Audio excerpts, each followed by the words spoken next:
O projeto Anjo da Esperança auxilia nas necessidades da produção do programa Na Mira da Verdade, para que mais pessoas conheçam as verdades reveladas por Deus. Junte-se a este projeto e ajude a transformar vidas. Sou Anjo, sou Novo Tempo.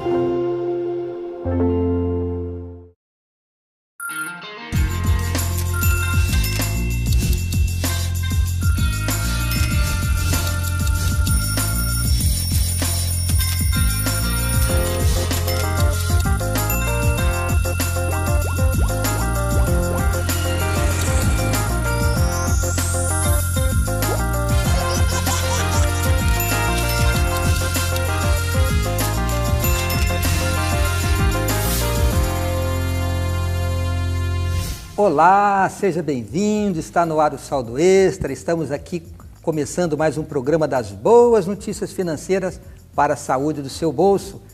O assunto é dica financeira? Vai aqui a primeira. Você já deve ter visto eu apresentar esse livro outras vezes, mas eu quero reforçar, tem sempre gente nova nos acompanhando. Administração Financeira da Família, da Casa Publicadora Brasileira, está aí o site, o telefone, já adianto que é bem baratinho e você vai encontrar aqui informações, conselhos que vão consolidar tudo aquilo que estamos falando aqui no Saldo Extra a cada semana. Pode, inclusive, recomendar para os seus amigos. O tema do programa de hoje é Vivendo com o Salário Mínimo. É isso mesmo. Será que é possível viver com o salário mínimo? Teríamos dicas a dar àqueles que, quem sabe, estão com aquele saláriozinho apertado para dar conta de tudo? Para nos ajudar a responder essa pergunta, eu tenho a satisfação e a honra de receber aqui o consultor financeiro Silvio Bianchi. Ele nasceu no Uruguai, está há 13 anos aqui no Brasil, fala português muito bem, ele é graduado em administração de empresas, é pós-graduado em gerenciamento de organizações sem fins lucrativos, também em educação financeira e coaching financeiro e atualmente dedica o seu conhecimento e os seus talentos como consultor financeiro para pessoa física e pessoa jurídica. Já foi diretor financeiro de organizações internacionais aqui no Brasil e no Uruguai, portanto, temos uma autoridade aqui na área financeira, alguém que está ajudando a muita gente. Silvio, muito obrigado por estar aqui, você é um educador financeiro, o tema do Saldo Extra é educação financeira e nós temos um desafio aqui hoje, Silvio. Vamos usar aquelas pessoas que ganham só o salário mínimo. Será que é possível viver com o salário mínimo hoje no Brasil? Mas antes de nós entrarmos nesse assunto, vamos falar um pouquinho sobre o salário mínimo, alguns conceitos. Como foi formado o salário mínimo no Brasil e como que ele é atualizado? Que base o governo usa para atualizar o salário mínimo? O salário mínimo, quando foi composto a primeira vez, foi baseado numa cesta de produtos. Que falam, olha, essa cesta de produtos vale mínimo X, e esse valor é o que uma pessoa precisaria para se sustentar ao longo do mês. Esse valor vai sendo ajustado periodicamente. Qual o índice de ajuste? Essa é uma questão, porque não existe um índice específico, ou seja, pode ser superior à inflação, pode ser menor à inflação. Por quê? Porque o salário mínimo impacta em outras coisas, tá? Básico, até nas contribuições para a Seguridade Social e até os benefícios que o próprio governo vai pagar. Ou seja, o Estado vai pagar, não o governo, o Estado vai pagar. Portanto, às vezes, esses ajustes dependem também da disponibilidade financeira do país. Ou seja, o governo, leva em consideração não apenas a situação do povo brasileiro, as necessidades, mas a da própria sua disponibilidade financeira para honrar seus compromissos, principalmente com os aposentados, com a Previdência, né? Com a Previdência. Agora, a gente sabe que o salário no Brasil hoje é pouco, né? Está em pouco mais de R$800. Mas comparando isso com o mundo, obviamente levando-se em consideração a economia de cada país, como está o nível do salário mínimo no Brasil em relação a outros países? Na região, o salário mínimo, na região, vamos falar assim, Latinoamérica, o salário mínimo está mais ou menos equiparado em todos os países. Com certeza, comparando com a África, o salário mínimo está bem superior. Comparando com a Europa, é menor. Comparando com os Estados Unidos, é menor também.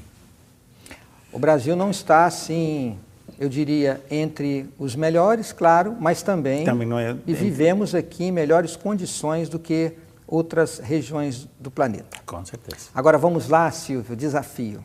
É possível sobreviver com o salário mínimo? Como você falou, se sobrevive. Ou seja, um salário mínimo é um desafio muito grande.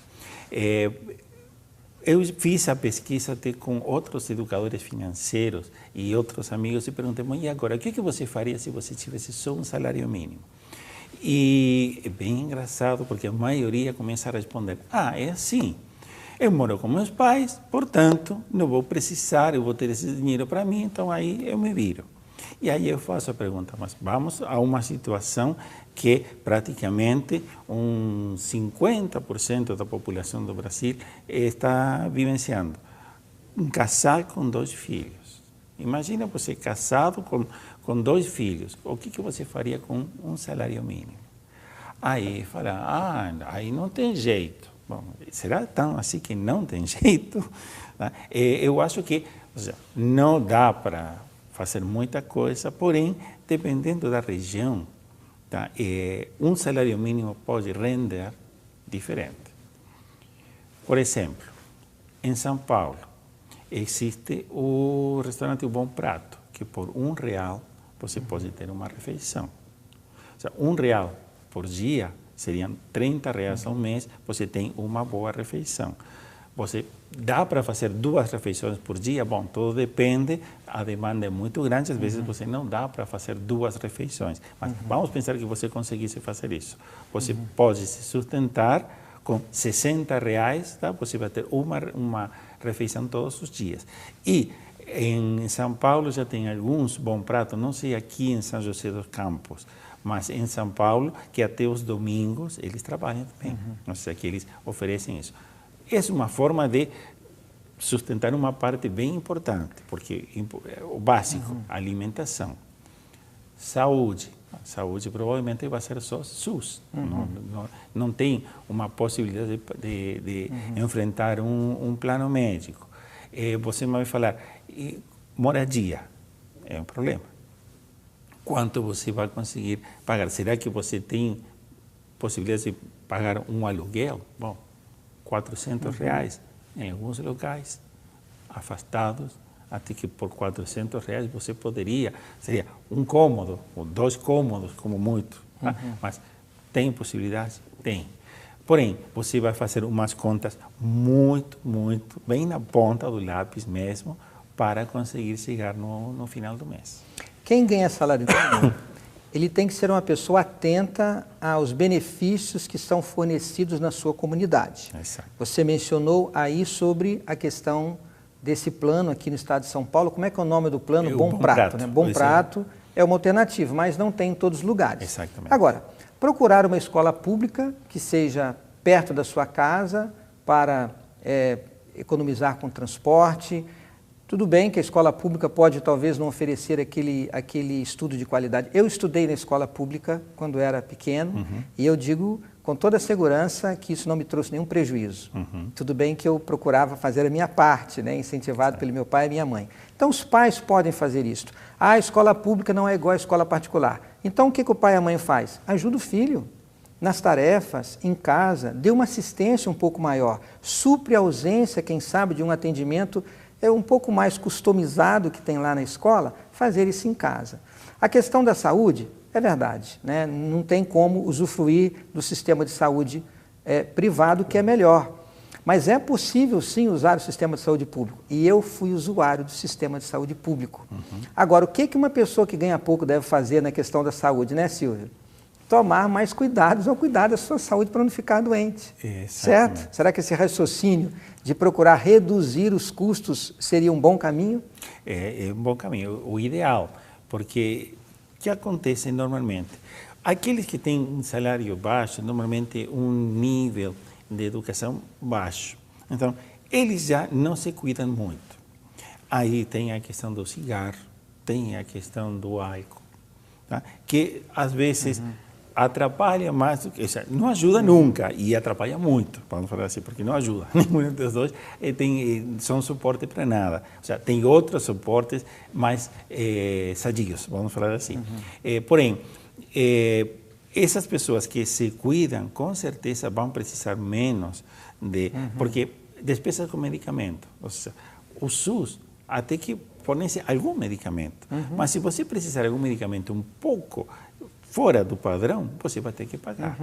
Tá? E imagina, pagar medicamentos, correr atrás da comida, atrás da moradia, aí complica. O ideal é, olha, pensar que, olha, eu tenho um salário mínimo, tudo bem, primeiro, não vou me conformar com isso, porém, no momento eu não vou gastar mais do que eu posso. Já vamos aqui recordar algumas dicas. Primeiro, usufruir dos planos e benefícios que a sua comunidade está proporcionando. Como exemplo, o Bom Prato. Segundo, no caso da educação, vai usar a escola pública? É um pouquinho mais eficiente, talvez não tenha lá o laboratório que uma outra escola tem, a biblioteca que a outra tem, os pais ajudarem, né? Suprir em casa, dedicando-se mais à educação dos filhos, acompanhando mais de perto, suprir essa ausência, os pais podem fazer isso.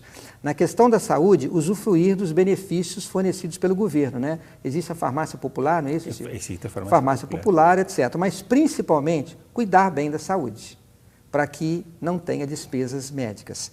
E agora você mencionou aí algo importante no final, e agora passou despercebido aqui. Você mencionou agora um cuidado que deve ter no que diz respeito. Agora você acabou de falar, eu achei isso muito importante.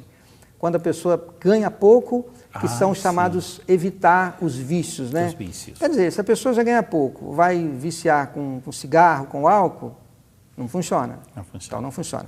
Agora vamos falar sobre hábitos de consumo. Vamos falar sobre hábitos de consumo. Quais os hábitos de consumo que deve acompanhar aquela pessoa que ganha um salário baixo, que ganha um salário mínimo, comparando-se com outros que ganham um salário melhor? O que ele deve evitar e que tipo de hábito ele deve cultivar? O ideal, até para aqueles que ganham maior salário, tá? É necessário para, em todos os casos, marcas. Porque, por exemplo, uma coisa em molho de tomate. Você tem molho de tomate que você tem em vidros e tem um molho de tomate que é em sachê. A diferença entre o vidro e o sachê pode ser 85%. Para qualquer um. Para quem tem muito dinheiro, quem tem pouco dinheiro.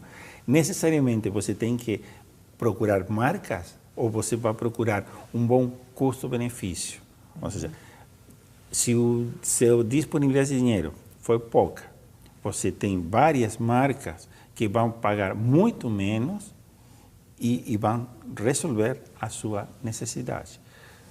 Você pode utilizar, por exemplo, para hortaliças. Você tem um espaço para plantar alguma coisa e colher isso e utilizar essa colheita para a sua sustentação. Aproveite também. Ou seja, não necessariamente a gente tem que sair a comprar tudo. Tem coisas que a gente pode evitar comprar. Esse jeitinho brasileiro, às vezes, tem também sua parte positiva, não é só procurar o benefício. Esse benefício, às vezes, não é só para ganhar de alguém. Nós podemos utilizar esse mesmo jeitinho, tá, para resolver nossos problemas. Que, de fato, a origem desse jeitinho, no início, foi essa. Resolver nossos problemas sem ganhar de outros. Não? Existem aquelas dicas que a gente sempre deve ter em mente quando vai fazer compras, principalmente no mercado. Vamos tentar lembrar algumas delas, porque se elas são importantes para a minha vida, para a sua vida, que temos um padrão de classe média, imagina para quem está numa classe inferior. Esses cuidados devem ser redobrados. Vamos tentar lembrar alguns deles. Você mencionou aí comparar o quê? Ver a questão da embalagem, né? Uma embalagem mais econômica, né, com certeza vai reduzir o preço do produto. Outra dica é fazer comparação de preços. Certo. Fazer pesquisas de preços entre os mercados, certo? Uma terceira dica que poderíamos lembrar é a questão da lista de compras. Isso que eu ia falar agora, exatamente. Ser fiel à lista de compras. Ser fiel à lista de compras. Um outro detalhe interessante é comparar a questão do peso e o valor. Às vezes compensa você comprar um um sabonete de 180 gramas, um creme dental de 120 gramas, em vez de um sabonete de 90 gramas ou um creme dental de 90 gramas, né? Exato. Porque na relação por grama sai mais barato. Essa é uma dica importante. O que mais, Silvio, que a gente poderia lembrar assim de compras de mercado que seriam interessantes, que a gente pode economizar, já que a alimentação é um item básico? Procurar produtos que não sejam envasados, ou seja, não industrializados, normalmente são mais baratos do que produtos industrializados. Isso leva a frutas, hortaliças, tá? Comprar na feira, em lugar de comprar no supermercado. Nas feiras vecinais, normalmente você vai pagar menos 1 quilo de qualquer coisa do que no supermercado. Por quê? Porque o supermercado tem uma estrutura maior, que não é o feriante. O feriante ele vai levar a sua produção e vai oferecer para você no mercado aberto, mas não tem ar-condicionado, não tem luz, não tem uma TV que está fazendo alguma promoção, não tem atendentes, não tem gôndola, não tem um monte de coisas. Não tem estacionamento? Não tem estacionamento, exatamente. E hoje, na verdade, os supermercados, para atrair os consumidores, você vai no mercado, tem o quê? Tem um pet shop, tem um caixa eletrônico de banco, tem uma lavanderia. Tudo bem, às vezes traz o benefício, traz uma certa comodidade. Hoje a gente vive com pouco tempo, sai do trabalho, já passa ali, já leva a roupa para lavar e às vezes já atende uma outra necessidade, já tem um caixa eletrônico. Só que está embutido aí um custo, né? Para prestar esse serviço que vai ser embutido lá no preço do produto que vai ser adquirido, não é isso? O conforto se paga, sempre.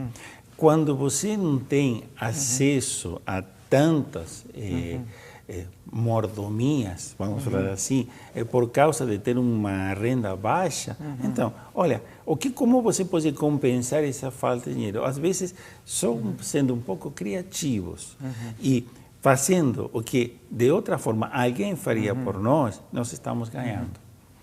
Por isso que eu falava, você consegue ter um pedacinho de terra onde que você vai conseguir cultivar alguma coisa que não vai precisar comprar, é mais barato. Tá? Compra na feira, não compra no supermercado, isso é importante. Quando você vai no mercado ou em algum lugar onde tem muita oferta, seja muito fiel à lista, tá? Porque o desafio é a fidelidade, nesse caso, com relação à lista. A gente tem que lembrar que a conveniência sai caro. Exato. Eu tive aqui uma vez, Silvio, um economista, e ele disse assim, você já ouviu falar em loja de conveniência, em posto de gasolina? É muito conveniente. Você parou para abastecer, lá tem isso, aquilo, outro. Só que é tudo mais caro. Então, todo serviço conveniente, que vai, quem sabe, lhe trazer um benefício de economia de tempo, vai ter um custo embutido. Então, a pessoa que ganha pouco, às vezes ela tem que caminhar um pouquinho mais, ela tem que andar um pouquinho mais, pesquisar um pouco mais para usufruir desses benefícios. Eu acho que é um bom caminho. Agora, se vamos falar um pouquinho sobre casa própria. Porque hoje o aluguel ele é o item mais caro no orçamento de cada família. Uma pessoa que sabe que nasceu num lar humilde, que cresceu, quem sabe na região dele não tem muitas possibilidades de conseguir uma casa própria, de conseguir um emprego para ganhar mais, que orientações você passaria para que uma pessoa que ganha salário mínimo, lá, quem sabe, um pouco no passado, possa fazer planos para ter a casa? Qual seria o caminho para ter a casa própria? Existem alguns planos dentro de alguns municípios que apoiam as pessoas o acesso até com rendas de até 1 ou 2 salários mínimos para acessar uma casa. Tem que cuidar uma coisa, pense assim, sempre que você decidir comprar alguma coisa parcelada, porque você vai pagar uma parcela, faz as contas. Essa parcela tem que entrar dentro do orçamento por um prazo muito longo. Porque você está falando aí, é um parcelamento a 15, 20 anos, mesmo que vão ser R$100 por mês, mas por 20 anos você vai ter que dispor desse dinheiro. O que vai acontecer? Caso contrário, você vai começar a pagar, você vai parar de pagar e na hora de pagar você perde tudo. Porque você vai perder o que você colocou, tá? E o que você não colocou também. Tá? E aí você vai ficar em uma situação pior. Então, às vezes, as ofertas podem ser, até as oportunidades podem ser muito interessantes. Porém, você vai conseguir manter essa renda por um prazo de 15, 20 anos. Tá? É um desafio. Para aqueles que ganham muito, é a mesma coisa, mas aquele que está contando o dinheiro, e sempre penso uma coisa, será que não existe alguma coisa que você consiga fazer para aumentar um pouco essa renda familiar? Tá? Às vezes, é necessariamente só o homem da casa trabalha e a mulher só limpa e cuida das crianças. Não será que tem alguma forma de criar? Vai ser uma receita, não vai ser tanto, mas pense assim, se você está com um salário de volta de R$800 por mês, tá? Se você ganhar R$80 a mais por mês, o que for, é um 10% a mais. Ou seja, é uma coisa importante. Você conseguiu R$160, você fala, dividido 30, são o quê? São R$4, R$5 por dia. Tá? Você conseguiu esses R$5 a mais por dia, é um 20% de sua renda. Então, às vezes, ser um pouco criativo e pensar em opções de aumentar um pouquinho essa renda familiar, não necessariamente você precisa trabalhar de sol a sol, ou seja, de meia-noite a meia-noite, para você conseguir sustentar a família. Existe um equilíbrio, ou seja, nós temos dentro da GSOP Educação Financeira, nós temos uma historinha para crianças, que é o menino, o dinheiro e a formigarra. Tá? A formigarra é como a história da formiga e a cigarra. Alguém que trabalha muito e alguém que desfruta muito. Tá? Essa criança chega um momento que fala desse equilíbrio. Será que alguém pode trabalhar como uma formiga e desfrutar como uma cigarra ao mesmo tempo? Chegar a esse equilíbrio? Olha, sempre é possível chegar a esse equilíbrio. Claro, chegamos às vezes a situações que são insustentáveis. Essas famílias, um salário mínimo, e são 4, 5 filhos, aí é muito difícil. Agora, falando em filhos, você falou em ajudar, né? Me permita compartilhar aqui a minha experiência contigo, Silvio, e com você, telespectador. Eu já disse aqui que eu estudei numa escola pública, já disse que até quando eu consegui o meu primeiro emprego, eu sempre usei o serviço público de saúde. Agora eu preciso aqui fazer um pleito de gratidão aos meus pais. Eu era um adolescente, meu pai me levava para trabalhar com ele. Eu entrava de férias, ia trabalhar, ele tinha uma pequena fábrica, fazia poucas coisas, mas desenvolveu em mim o gosto pelo trabalho. E ele fazia uma compensação financeira comigo, não era muito, mas era uma motivação, a alegria de trabalhar com meu pai. Ele não me escravizava, eu não era o empregado dele, mas desenvolvia o gosto pelo trabalho. Depois que eu me tornei jovem, eu fiz o meu ensino médio hoje numa escola pública. Meu pai não pagou para eu estudar ensino médio. Quando terminou, eu fui trabalhar. Eu carregava a minha marmita, ganhava salário mínimo e depois ia estudar. A minha primeira refeição era 6 e pouco da manhã, depois eu tinha refeição lá no trabalho, que a marmita que a minha mãe preparava para mim com muito amor e carinho, e a minha terceira refeição era depois da faculdade. E foi um bom tempo. Eu não deixei de concluir meus estudos, não deixei de concluir a minha carreira, e eu ajudei meu pai, ajudei minha mãe. Uma família onde se ganha pouco, todos devem participar. Não existe nenhum demérito, jovem, em você trabalhar e estudar de noite, você ajudar no seu pai, ajudar a sua mãe. Esse esforço conjunto, ele constrói valores, ele une a família e ele desenvolve a vida dentro das possibilidades, mas com dignidade. Essa foi a minha experiência, Silvio. Eu acho que nós podemos até partir para a conclusão dizendo isso, né? Unir a família para que vivam felizes. Esse é um bom caminho? É o caminho. A família é a nossa base da sociedade, tá? Mas a base da sociedade não é porque tem que existir uma mãe, um pai e um filho, tá? Simplesmente porque nós somos o sustento dessa nossa congregação, dessa nossa sociedade. Portanto, os problemas de família devem ser resolvidos dentro da família. Não alcança isso. Bom, eu vou poupar eles, vou ficar como herói, vou me sacrificar, porque não resolve. Isso, você vai chegar a quê? Você vai se cansar mais, você vai se frustrar porque não vai conseguir resultados, e ainda a família, que não vai conhecer, vai cobrar de você. Então, chega um momento que esse sacrifício que você está tentando fazer, esse herói que você está tentando se voltar, vai começar a ficar em contra de você. Portanto, junta a família, divida os problemas. Dividido entre mais, a resolução sempre vai ser mais fácil. Silvio, muito obrigado. Espero que a gente possa se encontrar aqui outras vezes. Poderíamos falar mais, mas o nosso tempo acabou. Que Deus lhe abençoe E muito obrigado. Obrigado por ter dedicado o seu tempo a estar com a gente. Prazer. Eu quero concluir esse programa com um texto da Bíblia, eu não posso deixar de ler e o nosso tempo está se esgotando. Eu vou dizer algo a você muito especial. Nós falamos aqui que você deve privar do vício, você deve cuidar bem da sua saúde, você deve buscar os valores que vai ajudá-lo a construir uma vida digna, mesmo ganhando pouco. Existe muita gente que ganha muito, mas está gastando com vícios, com festas, com bebidas, com cigarro, até com drogas. O que adianta? Faz sentido? Não faz sentido. É muito melhor ter pouco, mas viver feliz, do que ter uma abundância e ser infeliz. Agora, para que você resista à tentação, para que você consiga vencer o vício, vencer as dificuldades, busque a ajuda de Deus.